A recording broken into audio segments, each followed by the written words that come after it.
Introducing the OKM EXP 7000 Professional Plus, a new generation detector made to make ground scanning and treasure hunting easier and more accurate. Designed for archaeologists, treasure hunters, and gold prospectors. This powerful device includes 8 operating modes, giving you everything you need for different search projects and conditions. The new 3D VLF scan mode allows you to do fast and precise scans before digging, helping you to save time and get better results. Want to find natural gold? Use mineral scan. Searching for tunnels or hidden rooms underground? Choose tunnel scan. Need live visual results while scanning?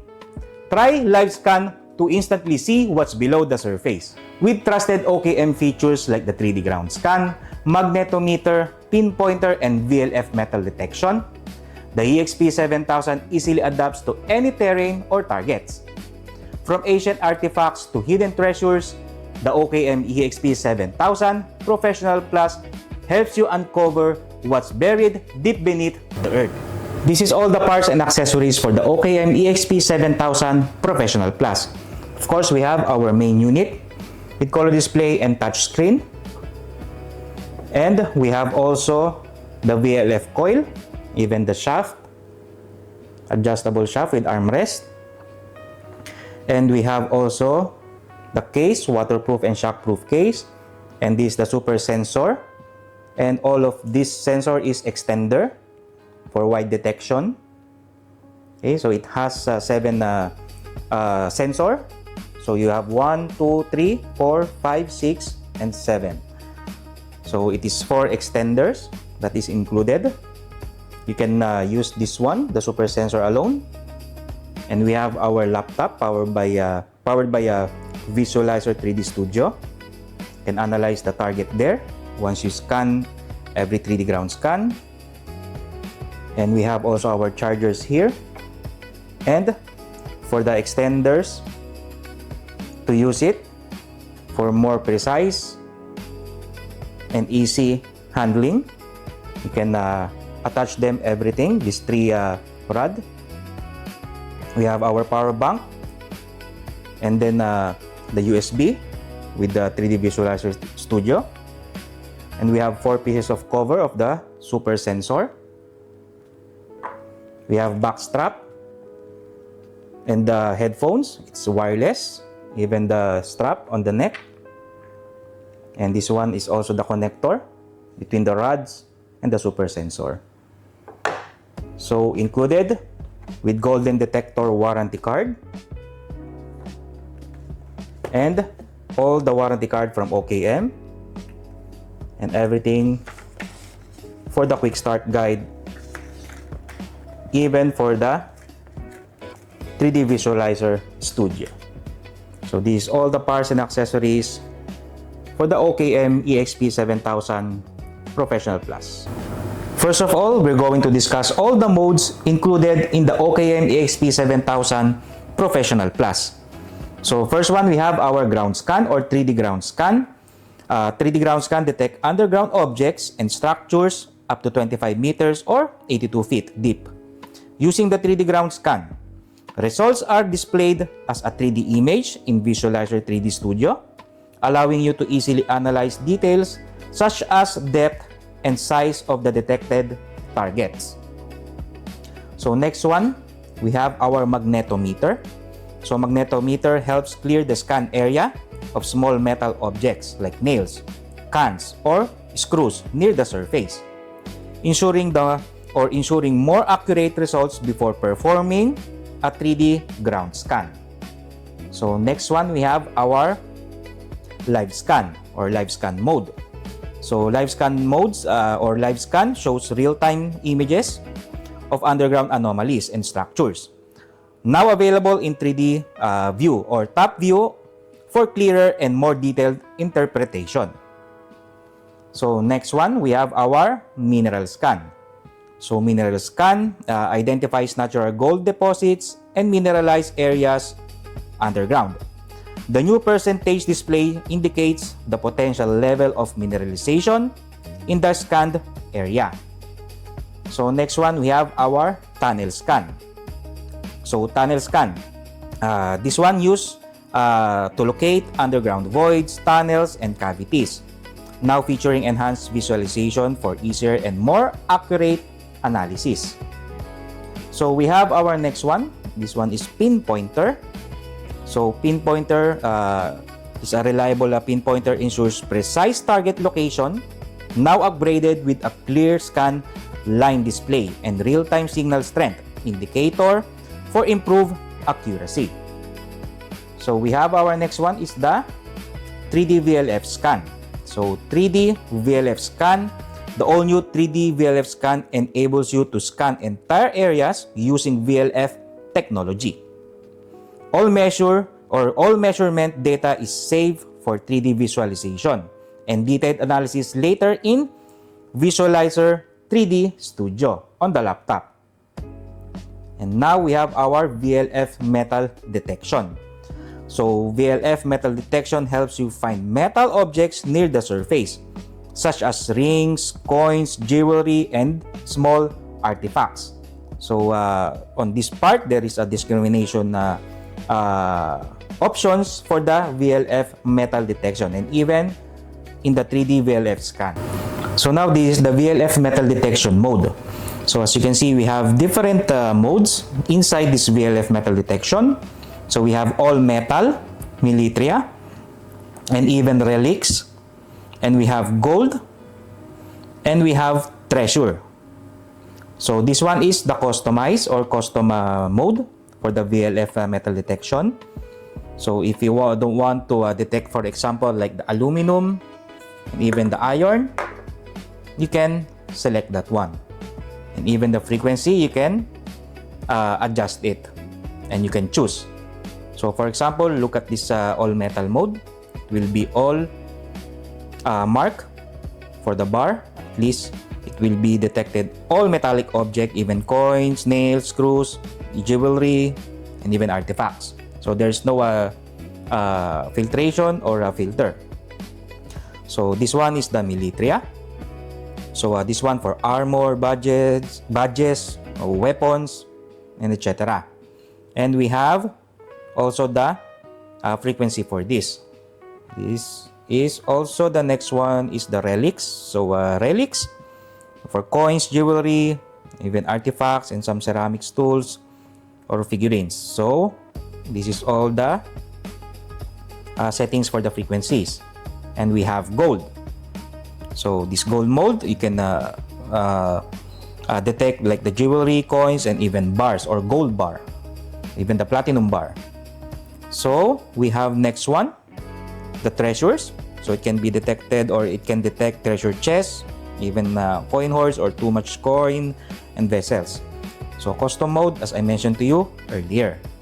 So now we're going to try this all metal. Okay, then ground balance. For the ground balance, you have to put it on the ground without any metallic object and just stay put and don't move the coil. Then it will be balanced or do the ground balance automatically. So, for example, we have our gold bracelet. So as you can see, it has been detected, and even the iron.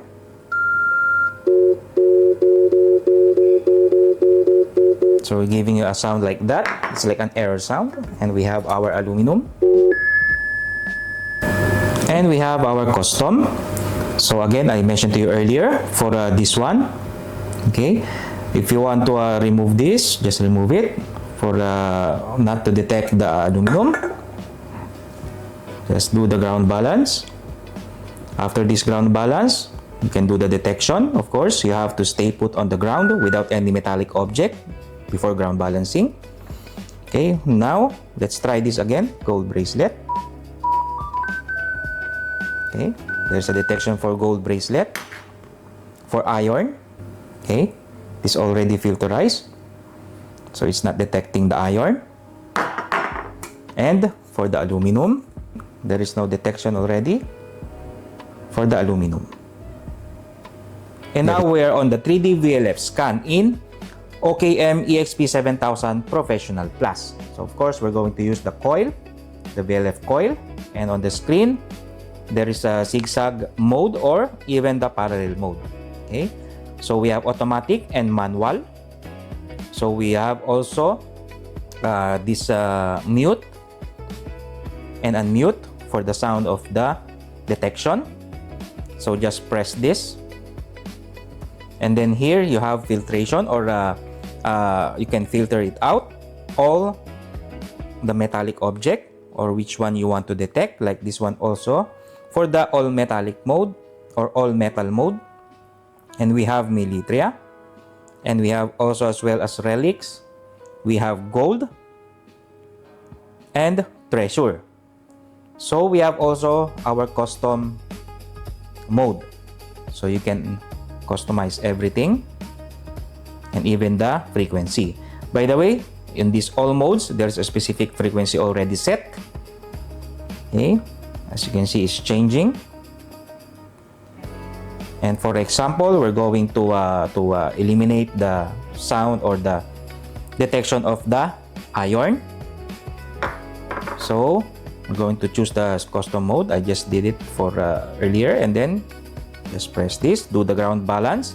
Of course, go to the ground that there is no metallic object. Just wait for it.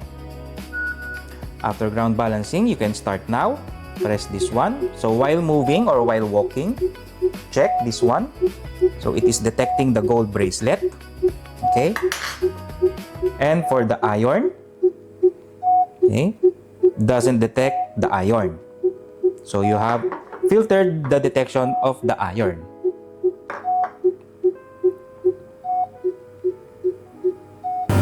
So now I'm going to show you how to assemble the super sensor with the 4 pieces of extender. So as you can see here on this part, there is a Type-C port, and as well on the super sensor. You just have to turn this so you can see all the Type-C port, as well as here.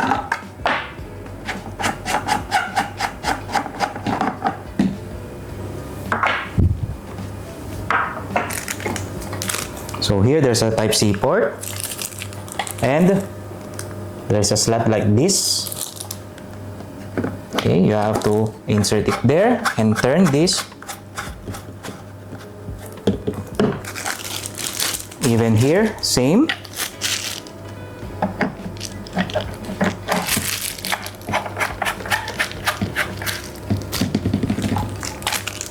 As well as here.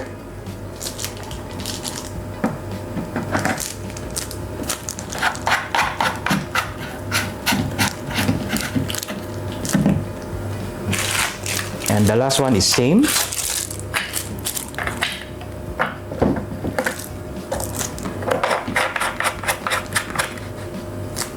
So this is how to assemble the super sensor with the 4 extenders. So now we're going to test the magnetometer, live scan, mineral scan, tunnel scan, and even the pin pointer. So I already connected the wire from the super sensor, and I attach all the extender. So we have 1, 2, 3, and 4 extender, and even the rod to make the scanning more easier. So now we're going to test the magnetometer in EXP 7000 Professional Plus. So we have our volume here or mute icon, and even the orbit LED light on the super sensor. Okay, so we're going to press this for playing, and we can do the ground balance. Okay, just press that one, and then this ground balance. So remember, the sensor should be away from the ground at least 5 to 10 centimeter. So now let's press again this volume. So as you can see, there is a positive magnetic pole. Okay, on the right side as well. So there's a positive magnetic pole on the left side, and there is a negative pole on the left side again, and positive on the right side. Now I'm on the live scan mode in the EXP 7000 Professional Plus. So as you can see, you can even do the 2D and 3D view. Okay, so this is also the LED light orbit for the sensor, super sensor. Then just press display. Of course, you have to do the ground balance. The super sensor should be, or the sensor should be at least, the lower sensor should be at least 5 to 10 centimeters away from the ground before ground balancing. Okay, so let's try now. So as you can see, it's on 3D. So we are on the buildings or building. So we are sure that there is a metallic object here based on the color. And you can see also on the right side there is, or left side, there is a normal ground and even some space on the ground. So now we're going to use the mineral scan or test the mineral scan. So we have also here automatic and manual. Okay, so we're going to use automatic, volume, and then even the LED light orbit. So let's play. Let's do the scanning. So as you can see on the left side, the percentage, meaning it's just a normal ground. And for the red color, there's a positive and blue and negative magnetic pole. So let's do the scanning now. As you can see the LED orbit. So here we have positive magnetic pole.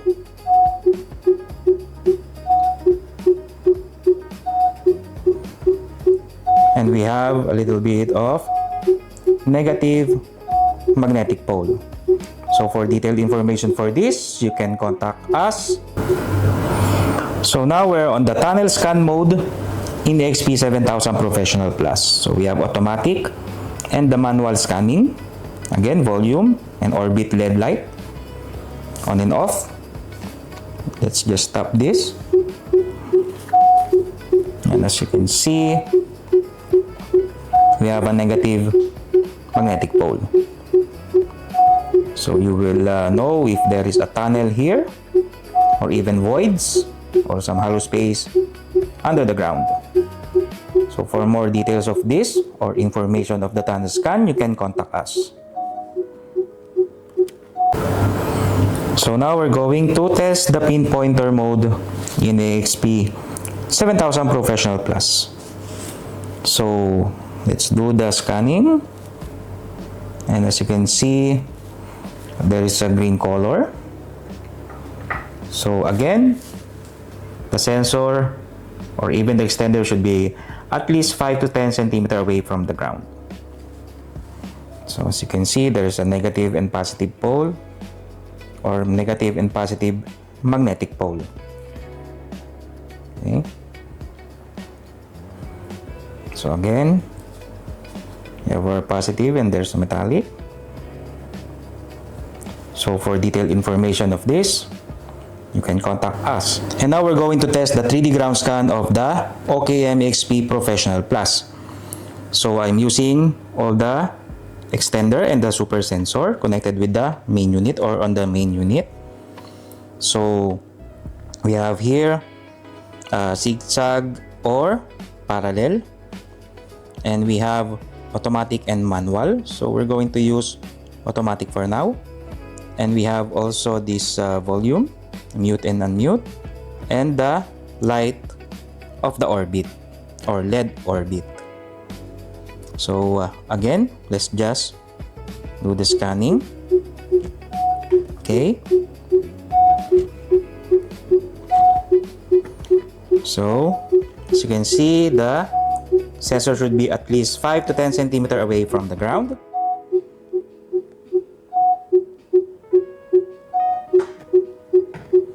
And after that, press this.